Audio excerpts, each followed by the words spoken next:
ये जो कढ़ी आप देख रहे हैं ना, ये थोड़ी स्पेशल है।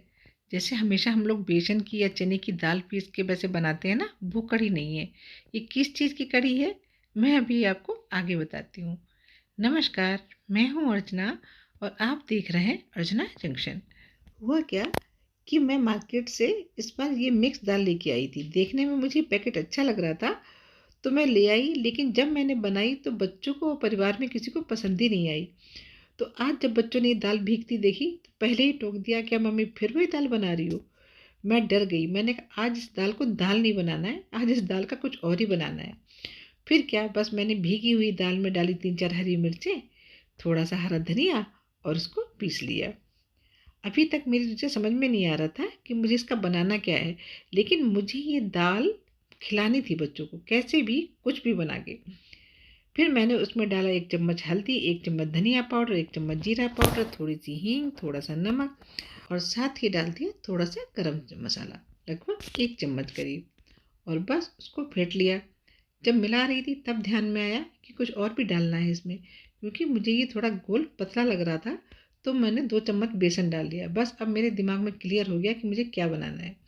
अब साथ ही डाल दिया मैंने आधा चम्मच मीठा सोडा, यानी खाने वाला सोडा, क्योंकि दाल तो भीगी हुई थी ही, बस हमें थोड़ा सा बेसन को इसमें फुलाना था। तो बेसन को डालकर फेंट लिया, बेसन भी अच्छे से फूल गया। अब आगे क्या, अब मैंने सोचा मुझे चाहिए थोड़ा सा दही। फ्रिज खोला तो दही उसमें आधा पैकेट से भी कम था, लेकिन मैंने हार नहीं मानी, मुझे कुछ तो कुछ बनाना ही था। तो मैंने उस पैकेट को इतना दबाया कि उसकी आत्मा तक निचोड़ ली। फिर मैंने उसमें डाला 2 चम्मच बेसन और 2 बड़ी कटोरी पानी।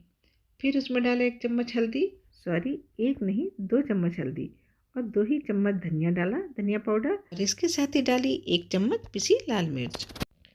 लेकिन अब भी जी नहीं भरा, तो 1 चम्मच चिली फ्लेक्स डाल दी, ताकि देखने में भी अच्छे लगे और थोड़े से बीज उसके दिखाई देते रहे। और बस उसको चलाकर ग्राइंड कर लिया, यानी उसको अच्छे से फेंट लिया। इधर हमारा बेसन का घोल अच्छे से फूल चुका था। फिर फ्रिज में झाँका तो उसमें धुली कटी पालक रखी थी, वो वाली के उसमें मिला दी। क्यों ना पोषक तत्वों में थोड़ी बढ़ोतरी कर दी जाए। फिर रखी कढ़ाई, उसमें डाला सरसों का तेल, क्योंकि मैं अधिकतर खाना सरसों के तेल में ही बनाती हूँ। तो सरसों का तेल रखा और उसे गर्म होने दिया अच्छी तरह। जब वो गर्म हो गया तब बस उसमें बड़ी बड़ी पकौड़ियाँ बना ली, जैसे कि हम कढ़ी में बनाते हैं। छोटी मैंने जानबूझकर नहीं बनाई, क्योंकि बड़ी पकौड़ियों में पालक भी अच्छे से दिख रहा था, मिर्च के बीज भी अच्छे से दिख रहे थे और बड़ी पकौड़ियाँ देखने में भी अच्छी लग रही थी, जैसे भंडारे वगैरह में बनती हैं ना, उस टाइप से। तो बस बड़ी बड़ी पकौड़ियाँ बनाई और उनको मीडियम टू लो आंच पर भून लिया। उसको दोनों तरफ से उलट पुलट कर भूना, ताकि वो कहीं से भी कच्ची ना रहे। आप तो जानते ही हैं, पकौड़ियाँ जब तलते हैं तो पहले गैस को तेज़ कर लेते हैं, यानी तेल तेज़ गरम कर लेते हैं। उसके बाद में थोड़ा सा धीमा कर देते हैं, ताकि वो पकौड़ियाँ अंदर तक सिक जाती हैं। और अगर हमें खाली पकौड़ियाँ ही खानी होती हैं तो क्रिस्पी भी खूब अच्छे से हो जाती हैं धीमी धीमी आंच पर सेकने से। तो मैंने उनको धीमी धीमी आंच पर ही सेका, ताकि वो अच्छे से क्रिस्पी हो जाए।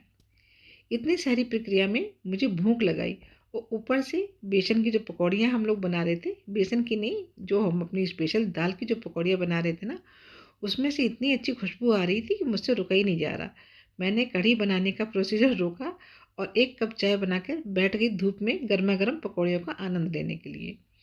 पकौड़ियाँ खाकर डकार लेकर फिर मैं वापस किचन में आई और सरसों के तेल को फिर से गर्म किया और उसमें डाला मेथी दाना। जब मेथी दाना चटक गया तब उसमें डाल दिया है ढेर सारा कटा हुआ प्याज। ढेर सारा से मतलब 2 बड़े प्याज को चौकोर टुकड़ों में बारीक बारीक काट लिया था। अब उसको मीडियम टू लो आंच पर गुलाबी होने तक भून लिया।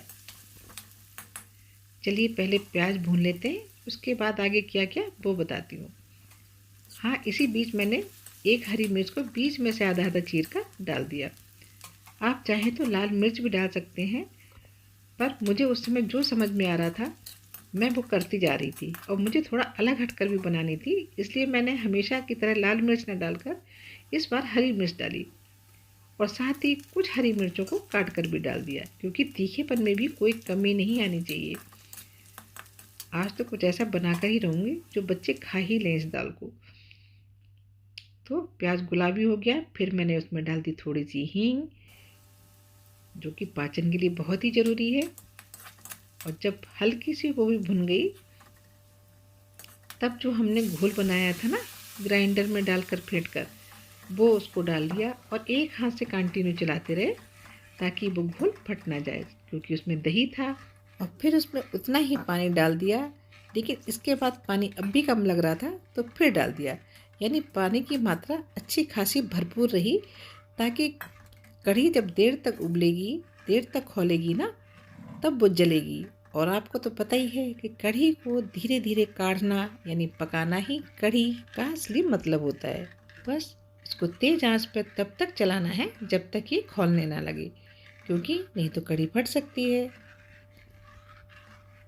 अब तब तक दिखाऊंगी तो वीडियो काफ़ी लंबी हो जाएगी, तो मैं बीच में इसे स्किप करके दिखा देती हूँ। करीब 10 मिनट तेज़ आंच पर चलाने के बाद में कढ़ी का रंग भी थोड़ा डार्क हो गया, एकदम सुनहरा हो गया और कढ़ी खौलने भी लगी और थोड़ी थोड़ी गाढ़ी भी होने लगी। बस इस समय चलाना कर दिया बंद और गैस को कर दिया स्लो और आराम से अलग जाकर बैठ गई। आधा घंटे इंतज़ार किया कढ़ी को पकने का।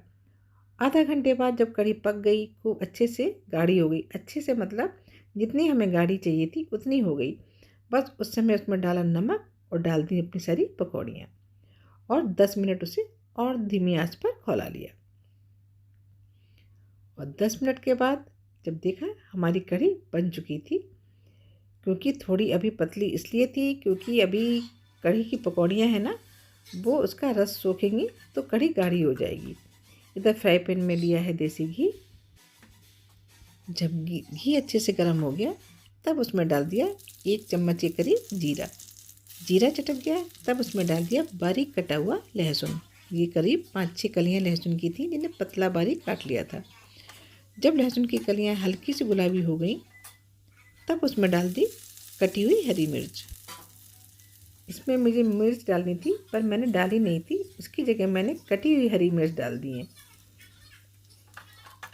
जब थोड़ा से ये भी हो गई हैं, थोड़ा सा भुन गई हैं, कच्चापन निकल गया है, तब उसमें डाली है थोड़ी सी कसूरी मेथी, जिससे खुशबू बहुत अच्छी आएगी कढ़ी की और टेस्ट भी दुगना हो जाएगा। और ऊपर से डाल दी है कश्मीरी लाल मिर्च और बस थोड़ा सा चलाकर कढ़ी के ऊपर तड़का लगा दिया। खुशबू का एक तेज झोंका आया, मुँह में पानी लाने के लिए पर्याप्त था। बस हमारी कढ़ी बन गई। जिस दाल को मैं दाल बनाकर खिलाना चाहती थी, उसको दाल ना बनाकर मैंने कढ़ी का रूप दिया। हर माँ और हर घर की स्त्री यही चाहती कि हमारे बच्चे जो भी पोषक खाना है, जो भी पोषक तत्वों से भरपूर खाना है, किसी न किसी रूप में खा लें। तो उसके लिए उसे कितने प्रकार के जत्न करने पड़ते हैं। बस फिर क्या था, ऊपर से डाल दिया गरम मसाला और कटा हरा धनिया। मैं कोई कसर नहीं छोड़ना चाह रही थी अपनी तरफ से, ताकि बच्चे खाने में कोई आनाकानी ना करें, क्योंकि मैंने इसमें बहुत मेहनत की थी। तो बस हमारी ये शानदार कढ़ी तैयार हो गई और बच्चों को आवाज़ दी। गर्मा गर्म चावल बनाकर रख ही लिए थे और साथ में सूखी आलू की सब्ज़ी थी, जो कि बच्चों को बहुत पसंद आती है कढ़ी के साथ में। और बस जब कढ़ी चावल जब बच्चों को दिए हैं ना परस के, तो उन्होंने ये पूछे ही नहीं कि किस चीज़ की कढ़ी है, और ना ही मैंने ये बताने की गलती की कि ये उसी चीज़ की कढ़ी है जो तुम खाने से सुबह मना कर रहे थे, यानी पंचमेल दाल की कढ़ी। तो कैसी लगी आपको मेरी ये जुगाड़? आप भी कुछ ना कुछ जुगाड़ से ज़रूर बनाती होंगी अपने बच्चों को खिलाने के लिए। अपनी रेसिपी मेरे साथ शेयर कीजिएगा। अगर आपको मेरी ये जुगाड़ पसंद आई हो तो लाइक कर दीजिए, नहीं पसंद आई हो तो डिसलाइक भी कर सकते हैं। चलिए मिलेंगे नेक्स्ट वीडियो में किसी नई रेसिपी के साथ। तब तक जय हिंद।